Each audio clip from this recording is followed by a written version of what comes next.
누가복음 2장입니다. 1절에서 14절 말씀. 누가복음 2장 1절에서 14절 말씀. 몸이 불편하지 않은 분들은 다 일어나셔서 합독하고 앉도록 할게요. 시작. 그때 가이사 아구스도가 영을 내려 천하로 다 호적하라 하였으니 이 호적은 구레뇨가 수리와 총독이 되었을 때 처음 한 것이라. 모든 사람이 호적하러 각각 고향으로 돌아가매 요셉도 다윗의 집 족속이므로 갈릴리 나사렛 동네에서 유대를 향하여 베들레헴이라 하는 다윗의 동네로 그 약혼한 마리아와 함께 호적하러 올라가니 마리아가 이미 잉태하였더라. 거기 있을 그때 해산할 날이 차서 첫 아들을 낳아 강보로 싸서 구유에 누웠으니 이는 여고 안에 있을 곳이 없음이로라. 그 지역의 목자들이 밤에 밖에서 자기 양떼를 지키더니 주의 사자가 곁에 서고 주의 영광이 그들을 두루비춤에 크게 무서워하는지라. 천사가 이르되 무서워하지 말라. 보라, 내가 온 백성에 미칠 큰 기쁨의 좋은 소식을 너희에게 전하노라. 오늘 다윗의 동네에 너희를 위하여 구주가 나셨으니 곧 그리스도 주시니라. 너희가 가서 강보에 쌓여 구유에 누워있는 아기를 보리니 이것이 너희에게 표적이니라 하더니 호련히 수많은 천군이 그 천사들과 함께 하나님을 찬송하여 이르되 지극히 높은 곳에서는 하나님께 영광이요 땅에서는 하나님이 기뻐하신 사람들 중에 평화로다 아니라. 아멘.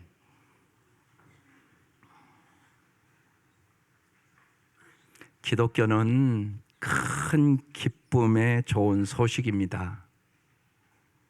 예수님은 이상과 현실 사이, 영원과 시간 사이를 뚫고 우리가 사는 세상에 오셨습니다. 여러분, 왜 오셨을까요? 정말 우리에게 큰 기쁨을 주러 오신 거죠. 그래서 여러분, 큰 기쁨을 누리며 사십니까?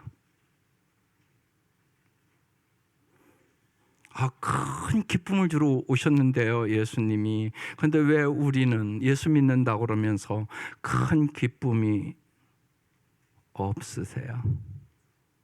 그 이유는 뭘까요? 오늘 그걸 깨닫고 가셔야 되는 거죠. 2000년 전 갈릴리 달동네의 나사렛에서 한 처녀가 아이를 잉태했습니다. 아직 아이를 출산한 것이 아닙니다. 단지 잉태했을 뿐입니다. 그런데 그 처녀가 아이를 잉태하는 순간 하나님께서는 당신의 사자를 보내어 그 아이의 이름을 지어줍니다. 그게 마태복음 1장 21절 우리가 잘 아는 말씀입니다. 함께 읽어보겠습니다. 시작. 아들을 낳으리니 이름을 예수라 하라. 이는 그가 자기 백성을 그들의 죄에서 구원할 자이심이라 아니라.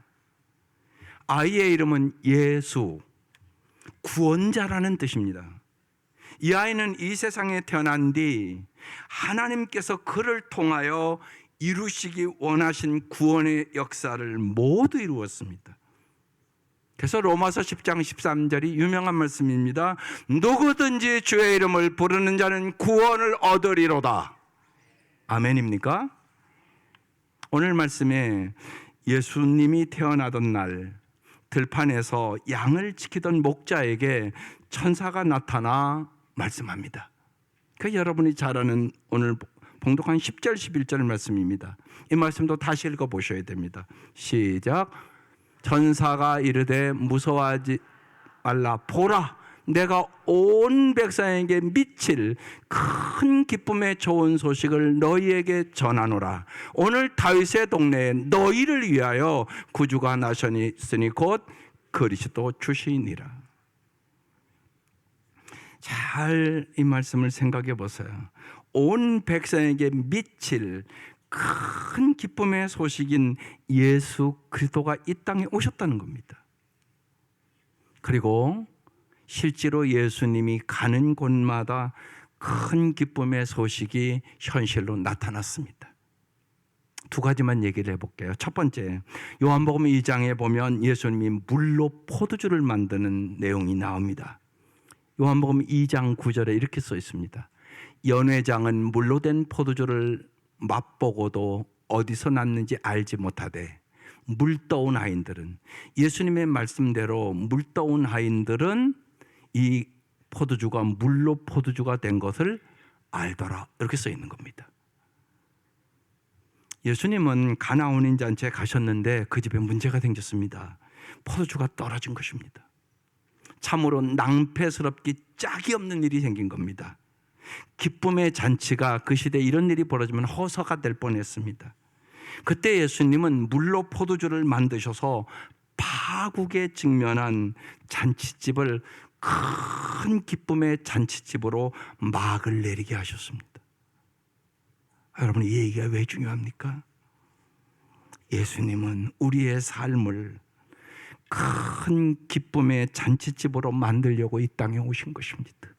우리는 다 죄악에 멸망하고 지옥 갈 인생들입니다. 마지막이 비참하게 끝날 인생들이란 말입니다. 그런데 예수님께서 이 땅에 오셔서 우리의 삶을 잔치집의 삶으로 바꿔주시겠다는 얘기입니다. 그래서 주 안에서 항상 기뻐하며 살아가시기를 주의 이름으로 축원합니다. 또 한 가지, 나인성에 초상이 났습니다. 죽은 사람은 과부의 외아들입니다. 과부에게 외아들이라면 자기 생명처럼, 아니 생명보다 더 소중한 존재 아니겠습니까? 그 외아들이 죽은 겁니다. 예수님께서 그 현장을 가십니다. 그리고 나인성에 그 죽은 아들을, 외아들을 살려줍니다. 그게 누가복음 7장 얘기입니다. 이미 행상이 나가는 겁니다. 가까이 가서 그 관에 손을 대시니 맨 자들이 섰는지라 예수께서 이르시되 청년아, 내가 네게 말하노니 일어나라. 그 순간 청년이 살아납니다. 여러분, 이것보다 큰 기쁨이 어디 있겠습니까? 이들에게 예수님은 정말 온 세상에 미칠 큰 기쁨의 소식이었습니다. 그런데 예수님께서 큰 기쁨의 소식이라는 것과 우리가 그 큰 기쁨의 소식을 지금 누리고 사느냐, 이건 별개의 문제란 말입니다. 2000년 전 주님께서 이 땅에 계신 동안에도 이 큰 기쁨의 소식을 누리지 못한 사람들이 더 많았습니다. 그런데 오늘 이 자리에 여러분 앉아 있지만 정말 예수님 때문에 큰 기쁨을 누리고 사느냐고요. 그렇지 않은 성도들이 더 많지 않습니까, 현실로? 왜 그런 건가를 우리가 아셔야 되잖아요. 주님은 큰 기쁨의 소식으로 우리에게 오신 거잖아요. 그러면 우리가 어떻게 매일의 삶 속에서 정말 큰 기쁨의 소식을 누리며 사는 백성이 될 수 있을까요? 이게 중요한 일이잖아요. 오늘 그 얘기를 좀 자세히 말씀을 드리고자 해요. 내일은 발표회가 많아서 제가 10분밖에 설교를 못 하거든요. 그래서 오늘 말씀이 중요한 말씀이에요. 정말 잘 깨닫고 여러분 언제나 평생 동안 구원의 큰 기쁨을 가지고 살아가시기를 주의 이름으로 축원합니다. 첫 번째 깨달아야 할 거, 자신이 죄의 병에 걸린 죄인임을 반드시 깨달아야 돼요. 이건 많은 성도들이 아는 거예요. 마태복음 9장 12, 13절에 이 말씀도 잘 여러분 아시기를 바라요. 같이 읽어보겠습니다. 예수께서 들으시고 이르시되 건강한 자에게는 의사가 쓸데없고 병든 자에게라야 쓸데있느니라. 그렇죠? 너희는 가서 내가 긍휼을 원하고 제사를 원하지 아니하노라 하신 뜻이 무엇인지 배우라. 나는 의인을 부르러 온 것이 아니요 죄인을 부르러 왔노라 하시니라. 여러분 잘 생각해 보세요. 예수님은 치유 불능의 영적 중환자, 자신이 추악한 죄인임을 깨닫는 사람들의 삶 속에 큰 기쁨의 좋은 소식으로 이미 역사하고 계신 것이죠. 그래서 나 같은 죄인을 살려주신 그 은혜의 감격이 있어야 되잖아요. 그게 큰 기쁨의 소식이라고요. 여러분 생각해 보세요. 암에 걸린 내 가족이 병원 갔더니 의사가 깨끗이 나섰습니다. 여러분 얼마나 기쁜지 아세요? 정말 뛸 듯이 기쁘거든요. 암만 나서도 그래요. 하물며 여러분 암보다 더 무서운 것이 죄의 병이에요. 이건 영원한 멸망의 병이에요. 이건 나만 괴로운 것도 아니에요. 죄의 병에 걸리면 나도 괴롭고 내 가족도 괴롭고 내 이웃 괴롭고 이건 다 전파돼 버려요. 그래서 다 불행하게 만들어 버려요. 이 죄의 병을 고침받은 주님은 여러분의 과거와 현재와 미래의 모든 병을 깨끗이 고쳐주시는 의사이심을 여러분 믿고 큰 기쁨이 넘칠 수 있기를 주의 이름으로 축원합니다.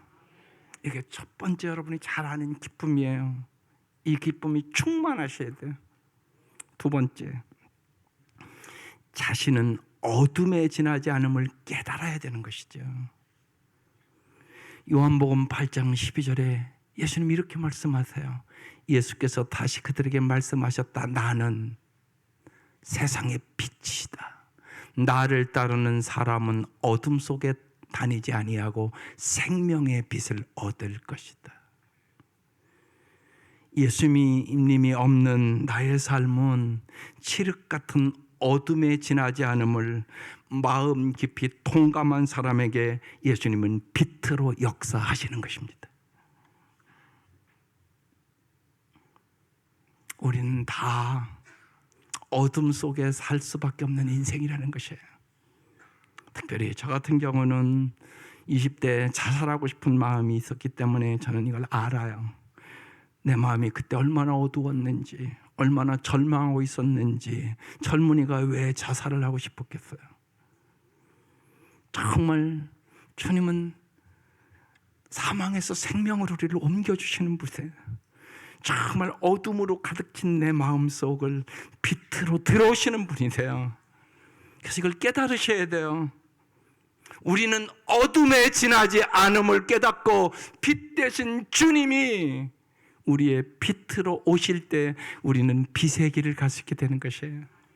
그러니까 큰 기쁨의 소식이죠.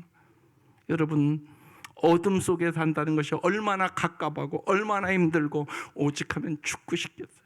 이렇게 사니 죽는 게 낫겠다. 그래서 자살하는 거잖아요. 이 어둠에서 빛으로 우리를 인도하시러 예수님이 이 땅에 오셨다고요. 큰 기쁨의 소식임을 믿습니다. 세 번째, 자신은 줄이고 목마른 인생임을 깨달아야 큰 기쁨의 소식이 됩니다. 요한복음 6장 35절에 이렇게 말씀해요. 예수께서 그들에게 말씀하시다. 내가 생명의 빵 떡이다. 내게 오는 사람은 결코 줄이지 않을 것이요 나를 믿는 사람은 다시는 목마르지 않을 것이다. 내게 천금 같은 많은 재산이 있어도요 예수 없는 나의 인생은 줄이고 목마른 영적인 거린임을 깨달은 사람의 삶 속에 예수님은 생명의 빵으로 생명수로 역사하시게 되는 것이에요. 여러분 우리가 날마다 여러분 드라마를 보고 보면 다 알잖아요. 나는 돈을 많이 버니까 너무나 행복하다 그러던가요. 다 드라마가 그 얘기잖아요. 돈, 권력, 명예 이것을 얻어봐도 내게 참 만족이 없네. 그 얘기잖아요 여러분. 그래서 주님께서 이사야서 55장도 얘기해요. 너희 목마른 자들아 다 물러나오라. 돈 없는 자도 와서 포도주와 우유를 거저 마셔라. 너희가 어째서 양식 아닌 것을 위해 돈을 쓰며 만족을 주지 못하는 것을 위하여 수고하느냐? 너희는 내 말에 귀를 기울이라. 그러면 너희가 좋은 것을 먹을 것이며 너희 영혼의 만족을 누릴 것이다. 정말 내 영혼의 참 만족은 누가 주는 것이세요? 여러분, 살아보면 알잖아요, 우리가. 이걸 그래서 청년이 때 빨리 깨닫는 건 엄청난 복이라고 얘기하는 것이에요. 우리는 모두 다 줄이고 목마른 인생이에요. 이 줄이고 목마른 인생에 참다운 만족을 주기 위하여 예수님이 이 땅에 오신 것이. 그래서 요한복음 4장에서는 수가성 우물가의 여인을 만나잖아요. 남편 5 바꿔봤다고요. 얼마나 행복하기를 원했겠어요. 그 주님이 얘기하잖아요. 내가 먹는 물은 목마른 거리와 내가 주는 물은 영원히 목마르지 아니하리라. 그날 그 여인은 예수를 만나죠, 진짜. 그리고 그의 인생의 송두리째 바뀌잖아요. 여러분, 줄이고 목마른 인생, 오직 예수님만이 채워주심을 믿고 정말 이 예수가 오심이 얼마나 큰 기쁨의 소식인가 깨달을 수 있기를 주의 이름으로 축원합니다. 4번째, 자신의 삶이 허위요, 허식이요, 위선임을 우리가 깨달으셔야 돼요. 여러분, 다 진실되게 살기를 원하죠. 잘 되던가요? 없는 데 있는 체하고 모르는 데 아는 체하고 겉꾸미기에 바쁘고, 이게 우리의 모습이잖아요. 그래서 예수님께서 거짓되고 허례허식을 부리는 인생들을 보시면서 요한복음 14장 6절에 말씀하는 거예요. 예수께서 이르시되 내가 곧 길이요 진리요 생명이니 나로 말미암지 않고는 아버지께로 올 자가 없느니라. 주님과 무관한 삶은 온통 허위요 허식이요 위선임을 절감한 사람에게 예수님은 하나님을 향한 진리의 길로 역사해 주시는 것이에요. 그래서 정말 진리 안에서 참다운 자유를 누리기를 원하는 거예요. 여러분, 없는데 있는 채 하려면 얼마나 힘들겠어요? 모르는데 아는 채 하려면 얼마나 힘들겠어요? 여러분, 거짓된 삶을 살아가는 건 너무 힘든 일이에요. 그래서 예수님께서 진리로 오시고 정말 나를 따르면 진리를 알지니 진리가 너희를 자유케 하리라. 이 삶을 주시기를 원하시는 것이죠. 그러니까 큰 기쁨의 소식이죠. 마지막 5번째, 자신의 삶이 결국 한 줌의 흙으로 죽음으로 끝나버릴 것을 깨달아야 하는 것이죠. 주님은 그래서 여러분 죽음 안 두렵다고요? 다 두려워요.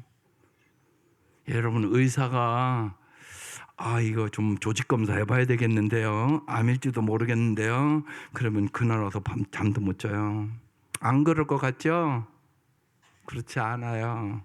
사람은 누구나 죽음을 두려워해요. 이 죽음에서 자유를 주신 분이 예수예요. 요한복음 11장에 써놨어요. 예수께서 이르시되 나는 부활이요 생명이니 나를 믿는 자는 죽어도 살겠고 무릇 살아서 나를 믿는 자는 영원히 죽지 아니하리니 이것을 내가 믿느냐? 그리고 죽은 나사로를 살려요. 여러분, 이 5가지를 잘 진짜 깨달으세요. 말씀으로 제가 다 증명해 드렸어요 지금. 그러니까 얼마나 큰 기쁨의 소식인가를 가슴으로 깨달을 수 있잖아요. 우리는 자신의 부족함과 유한함, 허물과 추함, 죄와 죽음을 통감하고 자신의 힘으로는 그 올무로부터 도저히 벗어날 수 없음을 자각한 사람만이 자신의 인생 속에 임하신 주님 안에서 큰 기쁨의 좋은 소식을 누리는 하나님의 백성이 될 수 있게 되는 것이에요. 이거를 깨달은 사람은 주님만이 나의 구원자이십니다. 주 예수여 나를 진실로 구원하여 주시옵소서. 이렇게 진짜 기도하는 것이에요. 그럴 수밖에 없잖아요. 이걸 깨달았는데 당연한 거잖아요. 그래서 오늘 본문이 이렇게 증언합니다. 7절 첫 아들을 낳아 강보로 싸서 어디에 누웠다고요? 구유에 누웠으니 이는 여관에 있을 곳이 없음이로라. 예수님은요 화려한 왕궁에 태어나지 않고 짐승의 외양간 구유에서 태어났다는 것이에요. 여러분 그 이유가 무엇일까요?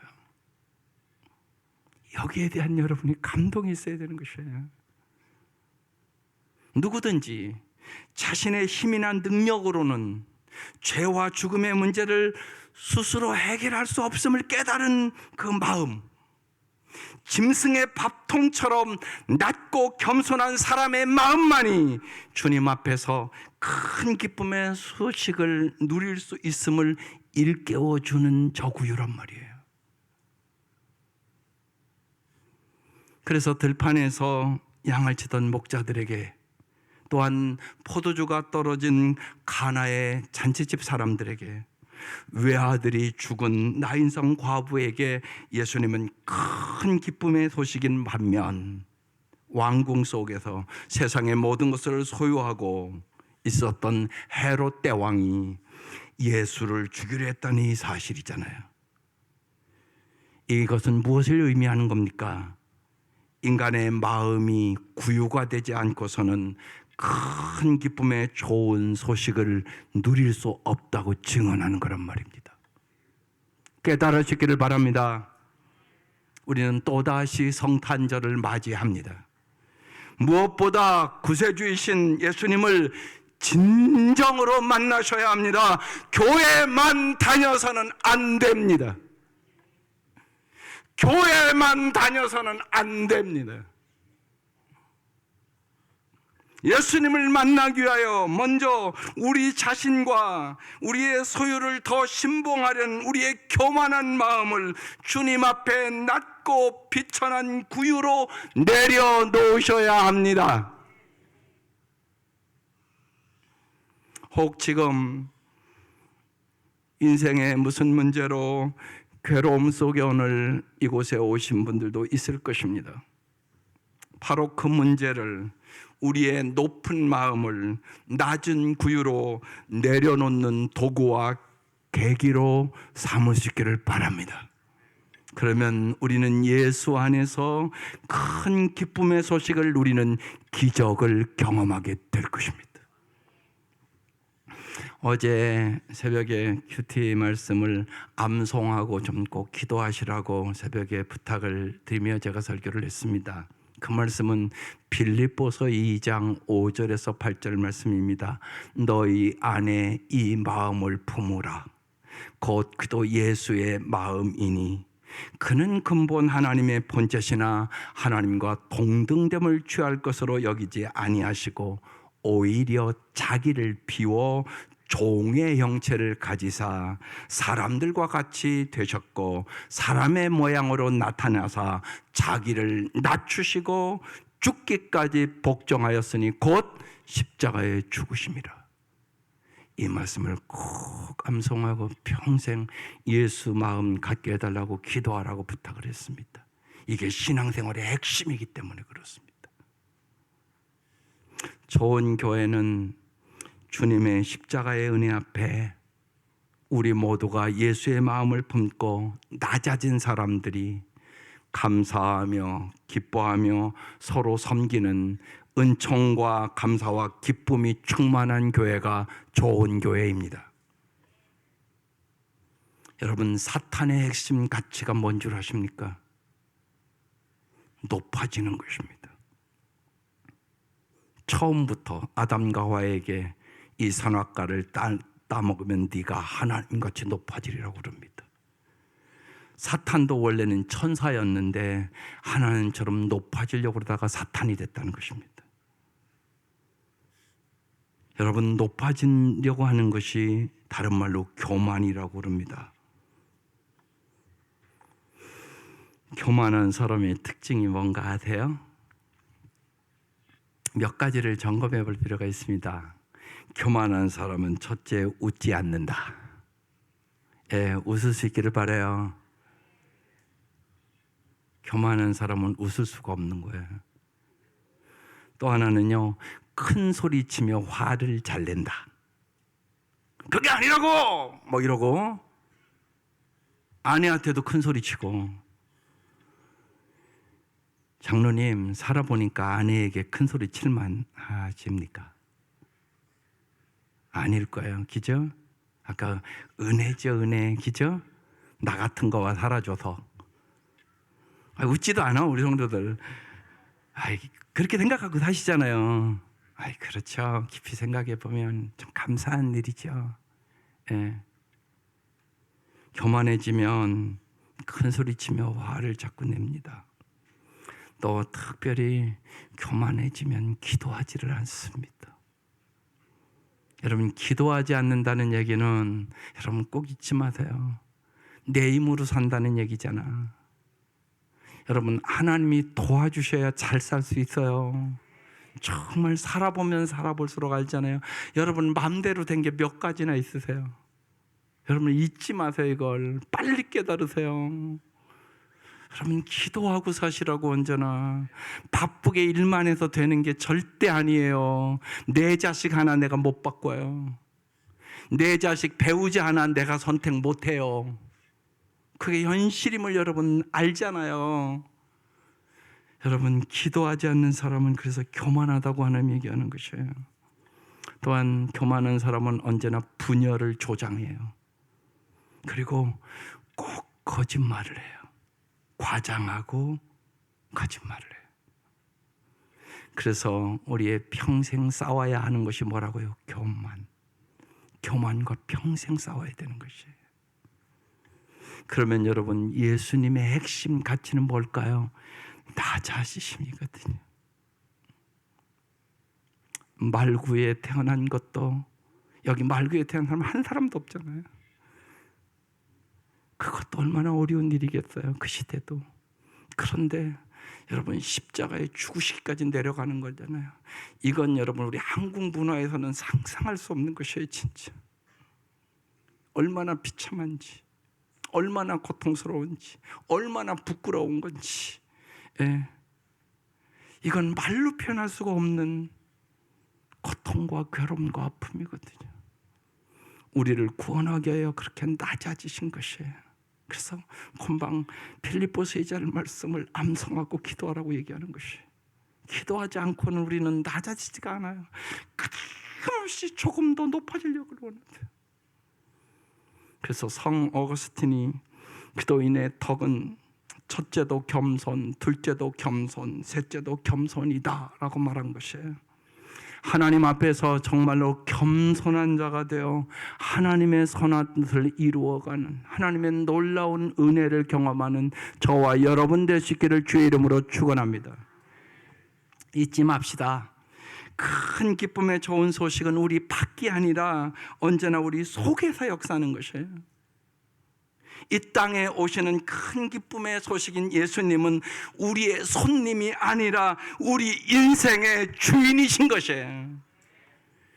우리의 모든 것은 하나님의 것입니다. 진실로 내가 하나님의 것임을 인정하고 주님을 진정으로 주인으로 영접하는 인생들마다 하나님이 모든 것을 책임져 주십니다. 주님이 주인이시니까. 그래서 마태복음 11장 28절에서 30절 요새 계속 12월 들어오면서 그 찬송 부른 거예요. 뭐라고 말씀하세요? 수고하고 무거운 짐진 자들아 다 내게로 오라. 내가 너희를 쉬게 하리라.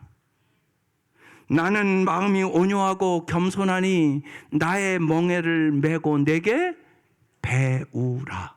그리하면 너의 마음이 쉼을 참다운 안식을 얻으리니 이는 내 멍에는 쉽고 내 짐은 가벼움이라 하시니라. 여기요, 오라는 말씀, 배우라는 말씀, 쉼을 얻으리라는 이 말씀이 핵심이에요. 우리는 먼저 주님 앞에 나와 온유하고 겸손한 예수님의 인격을 닮으셔야 돼요.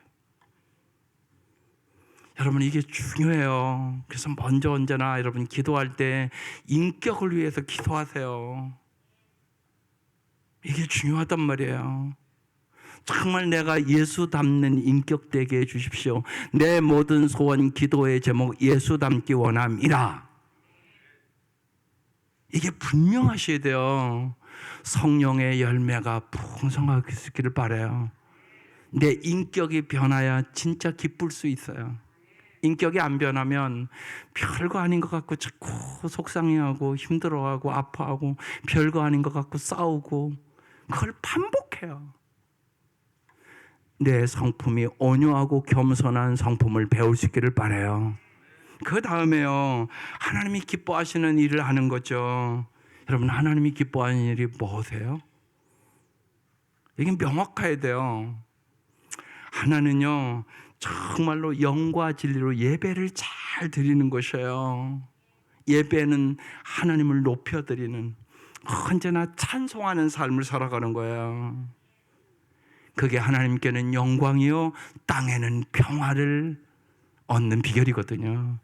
그래서요, 예배를 잘 드리셔야 돼요. 이 예배 시간에 은혜가 충만해야 돼요. 반드시 중요해요. 예배가. 예배를 잘 드리세요. 그게 우선이에요. 그 다음에요, 예배를 잘 드리면요, 주님께서 우리에게 섬기는 삶을 살아갈 수 있는 은혜를 부어주세요. 남을 섬기고 싶은 마음이 자꾸 생겨요. 그래서요, 은혜 받으면 반드시 장로님 집에 가서 아내를 잘 섬겨요. 애들도 잘 섬겨요. 그럼 애들이 알아요. 우리 아빠 변했다고. 그러면서 존경해요.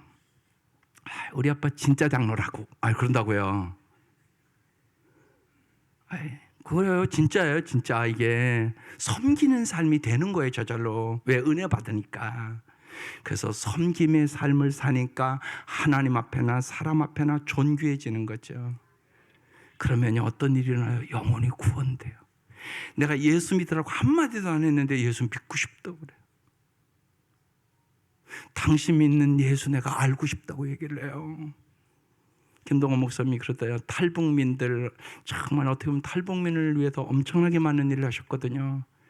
한 번도 예수 믿으라고 소리 안 했대요. 그런데요, 잘 섬기니까, 야, 그래, 이렇게 잘 섬기고 사랑해 주는데 우리 교회 한번 가봐야 되지 않겠어? 자기들이 그러고 오더라는 거예요. 그러면서 구원을 얻고 정말 그 아이들이 새로운 삶을 살아가더라는 것이, 한마디도 자기는 교회에 오라는 소리도 한마디도 한 적이 없고 예수 믿을 살이 한마디도 한 적이 없대요. 근데 그 아이들이 와서 그렇게 변화되고 그러더라는 것이에요. 여러분, 그것이에요. 예배를 잘 드리고 은혜를 받고 내가 섬김의 사람, 사랑의 사람이 되면 나를 통하여 영혼이 구원되고 하나님의 나라가 확장되는 것이에요. 이 은혜가 함께 하시기를 주의 이름으로 축원합니다. 마지막으로 시편 기자는 시편 55편 22절에 이렇게 말해요. 같이 읽어볼게요. 내 짐을 여호와께 맡겨버리라. 그가 너를 붙드시리라. 여러분, 정말 맡기세요. 죄의 짐, 어둠의 짐, 줄이고 목마른 짐, 허위와 위선의 짐, 죽음의 짐을 다 주께 맡기세요. 주님이 맡아주시려고 오신 것이. 여러분, 기복신앙의 가장 큰 문제는 하나님을 문제 해결사로만 한정해 생각하는 거예요. 그게 아니에요. 성경의 하나님은 해결사가 아니라 우리가 안고 있는 문제와 동행하시는 하나님이시라니까요. 그래서 이 땅에 오신 것이에요.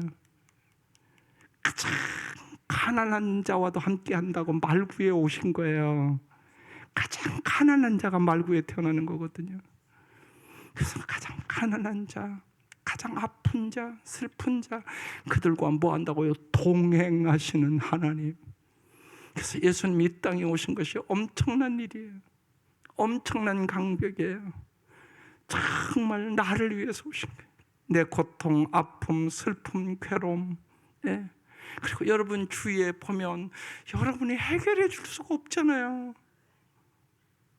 내 옆에 있는 내 사랑하는 친척일 수도 있고 가까운 동료일 수도 있고, 그런데 내가 그들의 문제를 해결해 줄 수가 없잖아요. 예수님이 그들과 함께 하려고 이 땅에 오신 거예요. 임마누엘로 오신 거란 말이에요. 정말 우리가 안고 있는 문제와 언제나 동행하시기를 원하시는 하나님이란 말이에요. 그분이 육신을 입고 우리와 함께 하려고 이 땅에 오신 거란 말이에요.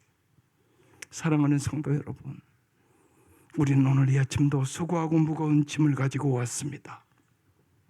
수고하고 무거운 짐을 진실로 여호와께 다 맡기고 언제나 임마누엘, 우리 주님과 동행하며 주님이 주시는 기쁨을 가지고, 큰 기쁨을 가지고 누리는 이 성탄이 될 수 있기를 주의 이름으로 축원합니다. 기도드리겠습니다. 하나님 아버지, 사랑하는 우리 온 성도들이 진실로 주님이 왜 이 땅에 오셨는지를 이 시간 마음 깊이 깨닫게 하여 주시고, 힘들 때마다, 어려울 때마다, 낙심될 때마다, 인생에 수고하고 무거운 짐을 지고 너무나 무거울 때마다 주 예수의 이름을 부르게 하여 주옵소서. 누구든지 주의 이름을 부르는 자는 구원을 얻으리로다.